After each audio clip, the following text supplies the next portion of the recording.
అందరూ కళ్ళు మూసుకొని పిల్లి పాలు తాగినట్లు అనుకుంటున్నాం, కానీ రైతులకు ఏం జరగబోతా ఉంది, ఏమవుతుంది 5 ఏళ్ల తర్వాత 10 ఏళ్ల తర్వాత అనే విషయం మనకందరూ తెలుస్తాను. నేను నిక్కర్ వేసుకొని స్కూల్కి పోయేటప్పుడు మిర్చి 10 రూపాయలు, ఇప్పుడు కూడా 10 రూపాయలు. ఏంటది? సరే, ఉద్యోగస్తుల జీతాలు 5,000 అంటే 4 అంకెల జీతము అంటే 1000 రూపాయలు అంటే పెద్ద జీతం. అని 2 లక్షల ఓటు ఫుడ్ ఖర్చు పెడతా ఉండేదంతా. అసలు ఫుడ్ ఎందుకు రేట్ తక్కువ ఉండాలా? మన వాళ్ళే టూత్పేస్ట్లు, లిప్స్టిక్లు, కళ్ళ మీద వేసుకునేటివి, నెత్తి వేసుకునే రంగులు, ఇవన్నీ రేట్లు పెరిగిపోవచ్చు. ఎంతైనా గోల్డ్ అన్ని పెరగచ్చు, ఫుడ్ మాత్రం పెరగకూడదు. ఇది ఎక్కడ న్యాయము? వాడు పెంచేవాడు బయట వచ్చేస్తాడు, వద్దురా నాయన అని చెప్పి పిల్లలు ఎవరైనా వచ్చి చేద్దామంటే కూడా వ్యవసాయం వద్దురా నాయన మేము కష్టపడతాను. అదే 40 ఏళ్ళ ముందర ఎవడో ఉద్యోగాన్ని పోతా ఉంటే మనం పాత సినిమాలో డైలాగ్ చూసినాం, ఎందుకురా బతకలేని బడిపంతులు ఉద్యోగం చేస్తావు, ఉద్యోగానికి పోతావు, 10 మందికి భోజనం పెట్టే మంచిగా మనం మన ఊర్లో ఉండి 10 మందికి పని ఇచ్చే పని కదా అనుకుంటా ఉండేది. ఇట్లా తెచ్చిపెట్టాం. మళ్ళా సబ్సిడీలు ఇస్తా ఉన్నారు, ఏమేమో చేస్తామని తొందర పెద్దలు మాట్లాడినట్లు. వాటితో ఏం జరగదు. జరగాలంటే మన ఫుడ్ మీద గౌరవం రావాలి. ఎప్పుడు వస్తుంది గౌరవము? పెద్ద ప్రాజెక్టులు కట్టేసి రైసు టన్నులు పండించేసి తీసుకోండి ఇంకా తినండి అని ఇచ్చి దాంతో రోగాలు తెప్పించి అసలు ఫుడ్కి విలువే లేకుండా పోతే గౌరవం ఎట్లా వస్తుంది? మన ఫుడ్కి విలువ ఉండాలి ఫస్ట్. ప్రతిదీ అన్ని వాటిని మార్చి పిజ్జాలు, బర్గర్లు, లేసులు, కుర్కురేలు ఏంటేంటివో చేసి వాటికి 300, 500, 1000 రూపాయలు. నిన్న ఎయిర్పోర్ట్లో ఏమి లేక ఏదో ఫ్రైడ్ రైస్ తింటే, వెజిటబుల్ ఫ్రైడ్ రైస్ 500 అంట. 10 రూపాయలకి వచ్చేదాన్ని 500 చేశారు అక్కడ. దానికి డిమాండ్, మళ్ళీ క్యూ, పెద్ద క్యూ, బేరం ఉండదు, ఏమూడదు. అసలు ఎట్లా వస్తుంది దీనికి డిమాండ్? మనం తయారు చేసిన ఫుడ్కి ఎట్లా డిమాండ్ వస్తుంది? ఫస్ట్ మన బుర్ర ఉండాలి కదా. ఏం తింటే మనం ఆరోగ్యంగా ఉంటామనే బుర్ర మనకు ఉండాలి కదా. జొన్నలు ఎందుకు 30 రూపాయలు, రాళ్ళు 40 రూపాయలు అయిపోయింది అడిగేటప్పుడు 10 రూపాయలు వేసిన పిజ్జా ఎందుకు 500 అవుతుంది అడగాలి కదా. వాటిని బ్యాన్ చేస్తే ఏమవుతుంది? పెప్సీల్ని, కుర్కురేల్ని, అన్నిటి ఏవే పనికిరాళ్ళు, టూత్పేస్ట్ని, ఫేస్ పౌడర్లు ఏమో అన్ని బ్యాన్ చేయండి ఫస్ట్. యూరియాలు, డిఏపీలు, పెస్టిసైడ్స్ అన్ని తీసేయండి. అప్పుడు ఆటోమేటిక్గా 5,000 సంవత్సరాల నుంచి మనకు తెలిసిన ఆర్గానిక్ ఫార్మింగ్ చేసుకుంటాను, అది అడిగిపోతుంది. అదే తెలుసు, ఎక్కడ చేసుకోవాలో తెలుసు. యూనివర్సిటీలు కూడా చాలా మంచిగా దేశీ విత్తనాలని ఐఐహెచ్ఆర్ వీళ్ళందరూ మన విత్తనాలతో మనమే మళ్ళా విత్తనాలు తయారు చేసుకునేట్లుగా ఏరియల్ సీడ్స్ అంటారు, దేశీ విత్తనాలు, ఓపీ, ఓపెన్ పాలినేటెడ్ వెరైటీస్. ఇవన్నీ గవర్నమెంట్ పెట్టిన యూనివర్సిటీలన్నీ ఆమెనే చేస్తూ ఉన్నాయి. కానీ మనం కూడా హైబ్రిడ్ అని పరిగెత్తాము. హైబ్రిడ్ కంటే బెటర్గా ఈల్డ్ ఇచ్చే టొమాటోలు, ఐఐహెచ్ఆర్లు ఉన్నాయి, మంచిగా కాల్చే మిర్చీలు ఉన్నాయి. అవన్నీ ఎప్పుడు ఉపయోగపడతాయి? మన సాయిల్ కరెక్ట్గా ఉంది, కరెక్ట్గా సీజన్కి వేసుకొని పండించుకుంటే పనిచేస్తాయి. ఇప్పుడు ఈ 40 ఏళ్ళుగా గ్రీన్ రెవల్యూషన్ చెప్పి డిఏపీలు, యూరియాలు ఓ మూట వేయమంటే 20 మూటలు, ఒక స్ప్రే చేయమంటే 23 స్ప్రేలు కొట్టిన కూడా ఉంటారు మిర్చికి. మదనపల్లి కూడా 10-18 స్ప్రేలు కొడతారు. కట్టలు 50 కట్టలు వేస్తారు. మనకు మదనపల్లి టొమాటోలకి, హైబ్రిడ్ టొమాటోలకి 50 అంటే 2.5 టన్నుల కెమికల్ వేస్తారు. అసలు సాయిల్లో ఉండే మైక్రోబ్స్, మొక్కలకు ఉండే ఆ కనెక్షన్ని కొన్ని వందల, అట్లీస్ట్ 1000 లేకపోయినా 100 సంవత్సరాల నుంచి మనం మెయింటైన్ చేసుకుంటూ వచ్చారు పెద్దోళ్ళు. అది మొత్తం తీసేసినాం. ఇప్పుడు వేసి రాలేదంటే ఎట్లా వస్తుంది? మీకు రక్తంలో హిమోగ్లోబిన్ 14 ఉంటే నడుచుకొని పోవచ్చు, గుంటూరుకి పోవచ్చు, విజయవాడ కూడా పోవచ్చు.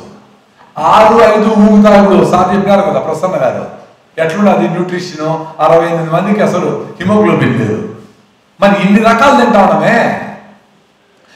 చెరువుల్లో ఉండే చేపలు, సముద్రంలో ఉండే తాబేళ్లు, పైన ఉండే పక్షులు, కోడిగుడ్లు, అన్ని రకాల పప్పులు, దాంట్లో అన్ని తింటాము. ఇంకా మనకు ఆరోగ్యం లే.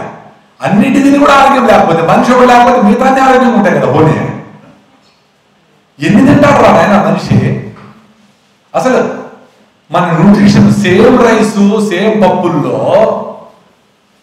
36 నుంచి 45% వరకు న్యూట్రిషన్ వాల్యూ లేదు. తిన్నాం అంతే, అందుకే పొట్టలు పెరుగుతాడు, ఎవరికి ఎనర్జీలే. పొద్దున్నే ఒకసారి రాగి సంగటి మంచిగా తింటే ఆర్గానిక్గా పండించలేదు. మళ్ళా అన్ని రాగులు కాదు, అన్ని ధాన్యం కాదు, అన్ని టమాటాలు కాదు. ఫస్ట్ అది తెలుసుకోండి.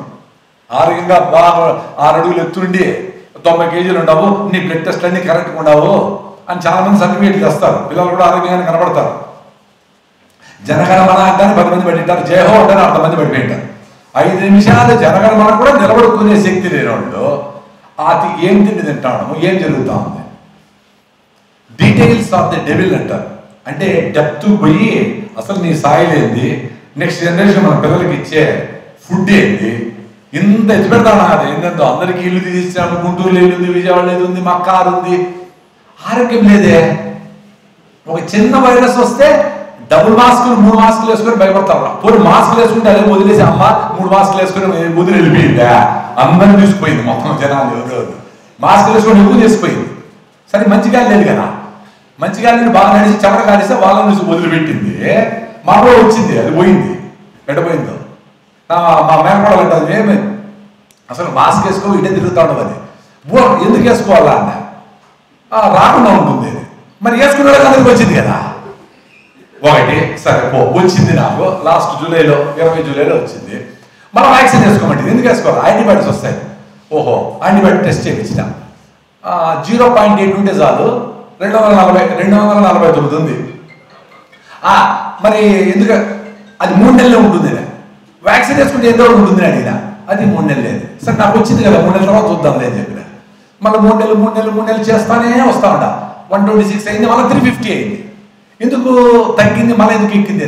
నువ్వు మాస్క్ పెట్టుకో, అసలు ఏం శానిటైజర్ ఇచ్చాను, నాకు శానిటైజర్ వేసుకో కదా. అందుకని బెంగళూరు పోతే ఏదో అంటించుకుని ఉంటావు, తిరుపతి పోతే మంచిదే కదా. మీరందరూ బూస్టర్ డోస్ ఎందుకు వేసుకునేది? ఇంకో వైరస్ రాకుండా బూస్టర్. నేను బూస్టర్ డోస్ తీసుకుంటాను న్యాచురల్ గానే. నా పక్కన ఎవడో కూర్చొని ఉంటాడు, వాడు ఫ్రీగా బూస్టర్ వేస్తాడు నాకు. తమాషగా నిజంగానే అది తట్టుకోవాలంటే మంచిగా రాగులు, జొన్నలు, దబ్బుడు బియ్యము బాగా నడిచి చెమట గారెట్లా చేసి చిన్నపిల్లలతో బాగా ఆడుకొని చెట్టెక్కి గోళీ గుండాలి గాలిపటాలు పెట్టి పిల్లలతో పటాసులు పేల్చి ఇన్ని చేసి ఆరోగ్యంగా ఉంటుంది. 80 ఏళ్ళు గ్యారెంటీ. తర్వాత మీకే విసిగి పోవాలని కూడా పోవచ్చు.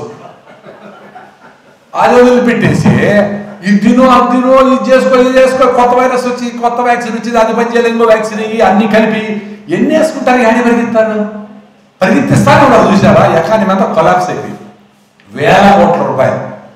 ఇవన్నీ చూసే విజనరీస్ అందరూ మహానుభావులు, రంగాలాంటి వాళ్ళు, ఇంకా పెద్ద వాళ్ళు అందరూ, అరే మన ఫుడ్ సెక్యూరిటీ అంటే మన పెద్దవాళ్ళు ఏదైనా దాన్ని సెక్యూర్ చేయండి రా, మన విత్తనాలు మనం పెట్టుకుంటారా, మన ఆహార విధానాలు ఏదో చూసుకోండిరా. అన్నిటికీ పరిగెత్తి విత్తనాలు వాళ్ళవే, పెస్టిసైడ్స్ వాళ్ళవే, ఎరువులు వాళ్ళవే, దాని తర్వాత రోగాలు వస్తే షుగర్ మాత్రలు వాళ్ళవే, బీపీ మాత్రలు వాళ్ళవే, క్యాన్సర్ మందులు వాళ్ళవే. భలే ఉంది కదా. మన డబ్బులు పెట్టి రోగాలు తెప్పించి అడుగు మనమేమో 2 లక్షలు సంపాదిస్తాము మంచిగా అన్ని పెట్టుకోండి, అంత ఒకటేసారి 2 కోట్లు ఇచ్చేది.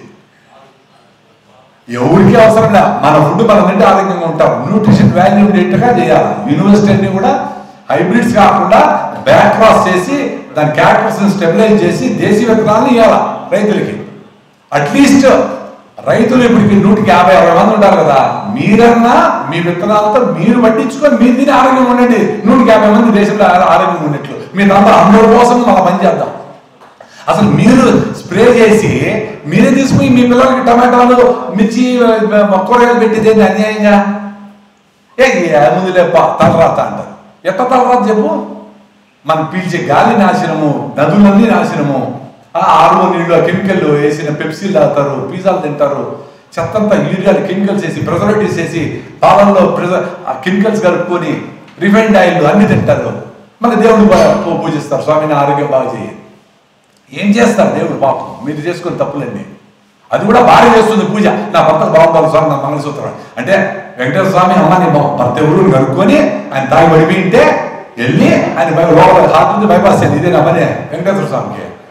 అరే మీరు పని చేయండి రా, పొద్దున్నే లేండి రా, సాయంత్రం తొందరగా పడుకోండి రా. జంతువులు చూసి పక్షులు చూసి నేర్చుకోండిరా. పొద్దునే పోతాయి ఫుడ్కి వెళ్ళి, పొద్దునే ఫుల్గా తింటాయి, హాయిగా సాయంత్రం 6 గంటలు పడుకుంటాయి. మనం లేచేదే 1 గంటకి. సాయంత్రం అయితే యాక్టివ్ అనమాట. నిశాచర జంతువులు పనిచేస్తాయి అల్లిలో, అట్లా రాత్రంతా వేరుకునేది. ఆరికి మళ్ళీ టెన్షన్ వస్తుంది, మేడం మళ్ళీ మందు ఎన్ని మిస్టేక్లు చేస్తాను. రాత్రి నేను ఎయిర్పోర్ట్లో, బెంగళూరు ఎయిర్పోర్ట్లో 10కి దిగేసిన. కేరళ నుంచి ఫ్లైట్లో వచ్చి అది దిగినా. పొద్దున 6 గంటలకు నా ఫ్లైట్. సరే అందరూ అప్పుడే ఆక్యుపై చేసేసారు, అంతా కూర్చొని పడిలో చేయాలని ఏం లేవు. ఆ కార్నర్ పోయినా ఎవరు రారు అక్కడికి. ఆడ వేసుకొని కింద నేల మీద పడుకున్నా. జాలీగా దొరలతా బాగా దొరపోయినా వరకే. అరే నిద్ర రావాలంటే సోఫాలు దిగినాడు ఆయన. అత్తగారి సోఫాలు నిద్ర వస్తాయా? షర్ట్ ఇప్పేసి చల్లగా గుంటూరులో కింద పడుకుంటే నల్లబండల మీద అప్పుడు నిద్ర వస్తుంది. కుక్కలు చూసి నేర్చుకోండి. కుక్కలు ఏడబడుకుంటాయి, లోడి మట్టిలో పడుకుంటాయి. ఏడబాగుతారు ఉండండి. ఏం తింటే అనిపించు చూసుకోండి మీరే.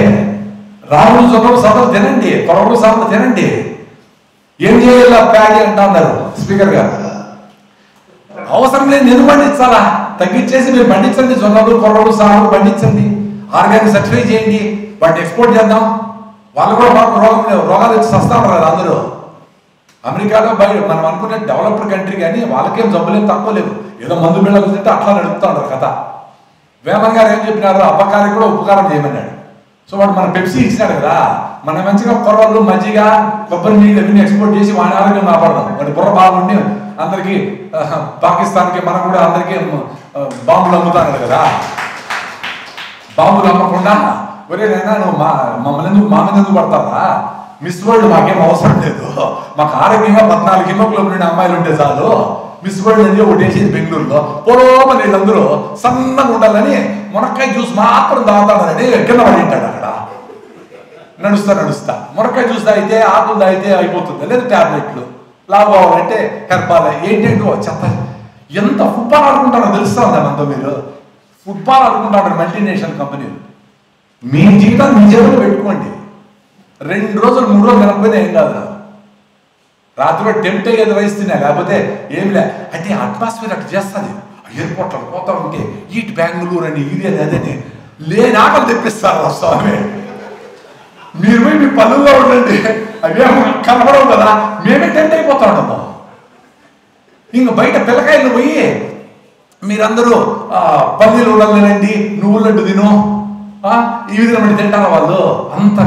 అంత భయంకరంగా ఉంది బయట అట్మాస్ఫియర్. పిల్లలకి చదువులు చెప్పేదానికంటే టీచర్లకి వాళ్ళు ఈ ట్రాప్లో పడకుండా ఏం చేయాలి అనేది చెప్పాలి. చాలా డేంజర్లో ఉండాలి మన పిల్లలందరూ. ఎడ్యుకేషన్ కానీ, ఫుడ్ కానీ, ఆరోగ్యం కానీ, వాళ్ళ కల్చర్ కానీ చాలా డేంజర్లో ఉండాలి. మన మీద నవ్వుకుంటా ఉన్నాం అంతేగాని నెక్స్ట్ జనరేషన్ పాపం వాళ్ళకి ఏం చేయాలో ఏం తినాలనో అసలు ఏం తెలియదు. అంత కన్ఫ్యూజన్లో ఉండాలి. సో వేరే మార్గం లేదు, ఆర్గానిక్ ఫార్మింగ్ చేయాల్సిందే. మీ సాయిల్ కొంచెమో గొప్ప, మీకు 10 ఎకరాలు ఉంటే వదిలేసి అరెకరంలో ఉన్న ఆవు పేడేసో జనుము జనగేసో దాన్ని ఆర్గానిక్ కార్బన్ ఇంప్రూవ్ చేసి దాంట్లో మీరు పండించుకొని మీరు తినండి. అది పాసిబుల్లే కదా. ఎక్కడ వీలవుతుంది అనంతండి. వేరే మార్గం అరెకరంలో 1 ఎకరంలో మీరు మీ కుటుంబ సభ్యులు మీ అక్క చెల్లెలకి క్లోజ్ ఉండే రిలేటివ్స్ కన్నా మంచి ఫుడ్ చేసుకొని అవి తినండి.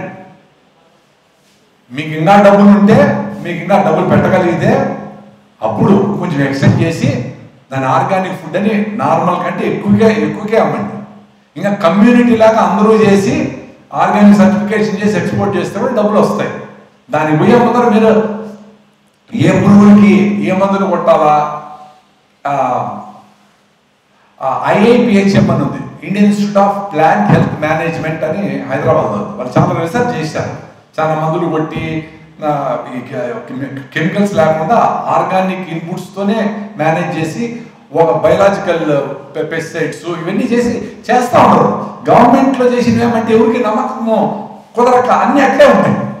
అది ఎవరన్నా ఎంటర్ప్రినర్ తెచ్చి గుంటూరులోనో హైదరాబాద్లో ఎవరన్నా వాడి సక్సెస్ఫుల్గా బాగా చేస్తే అది అందరికీ స్ప్రెడ్ అవుతుంది. ఇంత ముందరంతా 40 ఏళ్ళ ముందర పెస్టిసైడ్స్ లేవు. అప్పుడు మిరపకాయలు తినలేదా, మామిడి పళ్ళు తినలేదా, అన్ని తిన్నాం కదా. ఇప్పుడు అది లేకపోతే చేయలేమనే పరిస్థితి ఎందుకు వచ్చామంటే సాయిల్లో ఉండే హ్యూమస్ 2% నుంచి 0.3కి వచ్చేసింది. దానికి ఎప్పుడు శక్తి లేదో దాన్ని పండించే మొక్క కూడా వీక్గా వస్తుంది. అది వచ్చినప్పుడు దానికి మందులు కొట్టాలా, చర్య చేయాలి. ఇప్పుడు మనం కూడా అంతే కదా, హిమోగ్లోబిన్ 6 ఉండాలి, 7 ఉండాలి. వాళ్ళకి ప్రెగ్నెన్సీ వస్తే ఆడవాళ్ళకి ఏం చేస్తారు, హిమోగ్లోబిన్ లేదు మీరు అని జింక్ మాత్రలు, ఐరన్ మాత్రలు, రకరకాల మాత్రలు ఇచ్చి యూరియా వేసి పెంచిన బిడ్డలాగా లోపల ఈమెమో ఇట్లా సన్నగా అయిపోతుంది. బిడ్డ మాత్రము 5 కేజీల లోపల వస్తాను. ఆమె డెలివరీ చేసే శక్తిలే, పొట్ట కోసి తీస్తారు బయట. వాడు యూరియా వేసి పెంచిన బిడ్డలాగానే బిడ్డ పుట్టేటప్పుడు తుమ్ముతో పుడతాడు. తుమ్మడము దగ్గడము వాడి మళ్ళీ మందులు గిందులు ఇదే పని. వాడికి 20 ఏళ్ళు వచ్చేటప్పటికి షుగరు, బీపీలు అన్నీ వచ్చాయి. ఎంత అందరూ చదువుకున్నాం కదా, ఈ బేసిక్ నాలెడ్జ్ మనకు లేకుండా మనం నువ్వుల్లో కాల్షియం ఉంది, పల్లీల్లో ప్రోటీన్ ఉంది, బెల్లంలో మినరల్స్ ఉన్నాయి, ఏ సీజన్లో వచ్చేది. మా రాయలసీమలో అయితే కందులు వచ్చినప్పుడు పచ్చి కందులతో ఒక 15 రోజులు అంట. బొబ్బర్లు అంటారు మీరు, అలసందులు అంటాం మేము, దాంతో కొన్ని రోజులు. అనపకాయలు అంటాం, డాలికాస్ ల్యాబ్ మాకు రాయలసీమలో చాలా ఫేమస్. ఓ 2 నెలలు పుడుకున్న మంచి ప్రోటీన్ అది. దాన్ని అట్లా ఉడకబెట్టుకొని తింటాము, దాన్ని అట్లే కూర చేస్తారు, పుట్టు తీసి దాన్ని వండుకుంటాము, దాన్ని మళ్ళీ వేయించి నూనెలో ఎత్తి పెట్టుకొని ఎంత ప్రోటీన్. అవన్నీ అద్భుతమైన పదార్థాలు రాయలసీమలో పర్టికులర్గా ఉన్నాయి. ఇక్కడ ఏమంటే నీళ్ళు వస్తాయి, కాలం నీళ్ళు మొత్తం అంతా వేడిది, ఇంకేముండదు. అప్పుడేమంటే సోంబేరులుగా ఉండేవాళ్ళు, జమీందారులు, పని చేయని వాళ్ళు రైస్ తినేవాళ్ళు, దాన్ని దేవుని బువ్వ అనేవాళ్ళు. ఎందుకంటే దాంట్లో ఫైబర్ ఉండదు కాబట్టి తొందరగా అరిగిపోతుంది. అరిగిపోతానే వీడికేమి మళ్ళా వీడికి ఇంట్లోనే పని, వేరే పని లేదు కదా. సో మళ్ళా ఏదో తినాలా, మళ్ళీ మురుకులు తినాలా, మళ్ళీ బజ్జీలు తినాలా, తింటానే ఉండాలా. పొట్ట పెరిగి వాడు 40 ఏళ్ళు పోతాడు, శ్రద్ధాంజలి అయిపోయింటాడు. ఈ కింద ఉన్న పని చేసే వాళ్ళందరూ ఏమి, జమీందారు గారు తెల్లన్నం తింటాడు కాబట్టి మనం కూడా తినాలి, అందరూ తెల్లన్నం దాన్ని పెద్దది చేసి లక్షల టన్నులు ప్రొడక్షన్ చేశారు. సో అందరూ ఇప్పుడు రైస్ తింటాడు. ఆ రైస్ రూపాయి అయింది, కొరలు 100 రూపాయలు అయినాయి, జొన్నలు 50 రూపాయలు అయినాయి. అందరూ రైస్ తిన్నారు, అందరికీ జబ్బులు వచ్చాయి. ఈ రైస్ వల్లనే, అంత రైస్ తినేదాని వల్ల మనకు జబ్బులు వస్తాయి అనే విషయము ప్రతి పిల్లోడికి చెప్పాలా, ప్రతి ఒక్కరు అర్థం చేసుకోవాలా. ఏ ఫుడ్ తింటే మనకు లాంగ్ అవర్స్ ఆకలి కాకుండా ఉంటుందో అది పర్ఫెక్ట్ ఫుడ్. గ్లూకోజ్ రిలీజ్ అయితే అది జబ్బులు రాకుండా ఉంటాయి. ఇన్ని విషయాలు ఇప్పుడు యూట్యూబ్లో, చాలా సోషల్ మీడియాలో చాలా మందికి తెలుస్తూ ఉంది. చేయగలిగిన శక్తి ఉండే వాళ్ళు చేసుకుంటూ ఉంటారు, లేదంటే మీటింగ్లకు వస్తూ ఉంటారు, వింటూ ఉంటారు, పోతూ ఉంటారు. కొంతమంది టెంప్ట్ అయ్యి 10 కిలోలు కొర్రలు తీసుకొని ఇట్లే వేస్తాడు, అట్లే ఉంటాయి. నెక్స్ట్ ఇయర్ మీటింగ్ వచ్చేవరకు అట్లే ఉంటాయి. అప్పుడు వచ్చి మాకు చెప్తాడు, నా వైఫ్ వండడం లేదండి, నువ్వు 3 ముళ్ళు వేసి 7 సార్లు తిరిగి అగ్నిసాక్షిగా పెళ్లి, నీ మాట పడకపోతే నేనేం చేసేది. అది దానికే అవేర్నెస్ అనేది వస్తే అందరికీ హెల్త్ వస్తుంది. మాకు కూడా చాలా జబ్బులు ఉన్నాయి, అసిడిటీలు ఏమో ఉన్నాయి. వద్దురా నాయన టేస్ట్లు, ఇడ్లీలు, దోశలు, పూరీలు వద్దురా నాయన అని రోజు సంగటే ఆరికలు వేసుకొని మంచిగా రకరకాల కూరలు ఉంటాయి. అంతే, ఇంకా సాయంత్రం కూడా ఆకలి ఉండదు, ఏముండదు. పరిగెత్తా ఉంటాం, కొండలు ఎక్కుతూ ఉంటాం. మీకు చూసే ఒప్పుకుంటే గుండ్లు కొండలన్నీ ఎక్కుతా ఉంటాం. అందరికీ అంత ఎనర్జీ పాసిబుల్. అది రంగాగారి ఆశయం ఏమి, మంచిగా రైతులు ఆరోగ్యంగా ఫస్ట్ వాళ్ళ హెల్త్ కాపాడుకొని మిగతా అందరూ రైతులందరికీ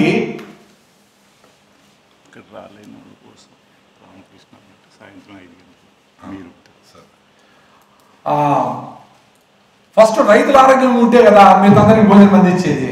వాళ్ళే జబ్బులు వచ్చి షుగర్లు, బీపీలు, క్యాన్సర్లు అని ఉంటే, యాక్చువల్గా చెప్పాలంటే మనము స్ప్రే చేసే పెస్టిసైడ్స్లో 92% మన ఊరిలోనే ఉంటుంది. అది గుర్తుపెట్టుకోండి.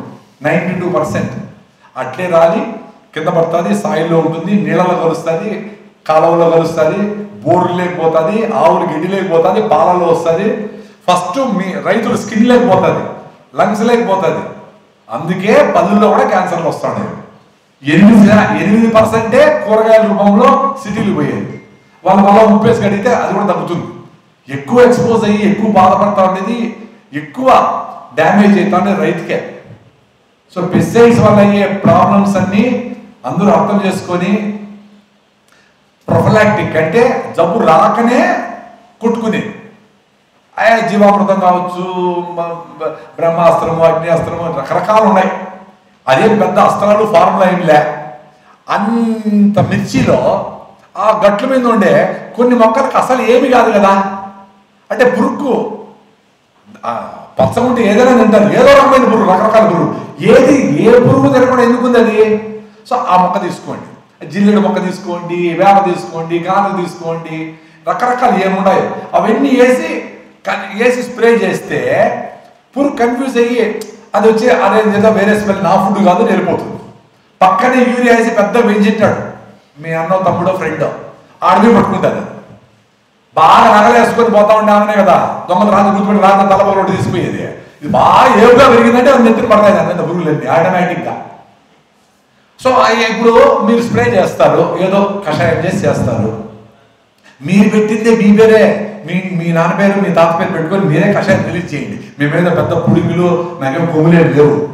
అదే దీన్ని లోకల్గా ఉంటే రైతే ఎక్స్పెరిమెంట్ చేయాలి, ప్రతి రైతు ఒక సైంటిస్టే.